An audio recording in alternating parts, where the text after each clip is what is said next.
Open වෙනවා. ඉතින් මේ වෙබ්සයිට් එකට යන්න දන්නේ නැති කට්ටිය ගොඩක් ඉන්නවා. ඒක ලින්ක් එකකින් යන්න දන්නේ නැති කට්ටිය කෝඩ් එක යූස් කරන්න දන්නේ නැති කට්ටිය ඉන්නවා වෙබ්සයිට් එකට ගිහිල්ලා.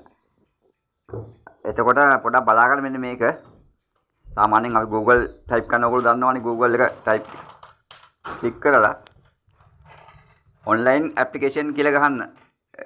SLBFA online application කියලා ගහන්න. මෙතන ටයිප් කරන්න. ඊට පස්සේ වැටෙනවා online application for Israel G2G program කියලා. ඒක ක්ලික් කරන්න. උඩම තියෙන්නේ.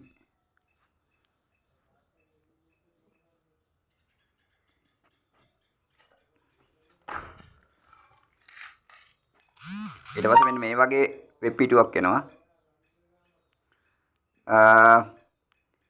මේකේ බලන්න පල්ලෙහාට ගිහිල්ලා සිංහලෙන් ඉංග්‍රීසියෙන් දෙකෙන්ම තියෙනවා මේකේ. සිංහලෙන් බලන්න පල්ලෙහාට ගිහලා බලන්න ඉන්ස්ට්‍රක්ෂන් එකක් තියෙනවා.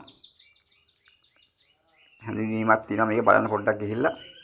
මෙන්න මේක කියවලා බලුවම ඔයගොල්ලන්ට තේරුම් ගන්න පුළුවන් සාමාන්‍යයෙන් වෙබ්සයිට් එකේ මොනවද තියෙන්නේ කියලා. එතකොට අපි රෙජිස්ටර් වෙනවා නම් මෙන්න මෙතන තමයි රෙජිස්ටර් වෙන්න තියෙන්නේ. මේ ක්ලික් කරන්න ඕන. දැන් වෙබ්සයිට් එක වහලා තියෙන්නේ. දැන් අද වෙබ්සයිට් එක ඕපන් වුණාට පස්සේ මේක ඕපන් වෙනවා. මේ වෙබ්සයිට් මේ පිටු ඇරෙනවා. එතකොට වැටෙනවා ඇප්ලිකේෂන් එක පුරවන විදිය.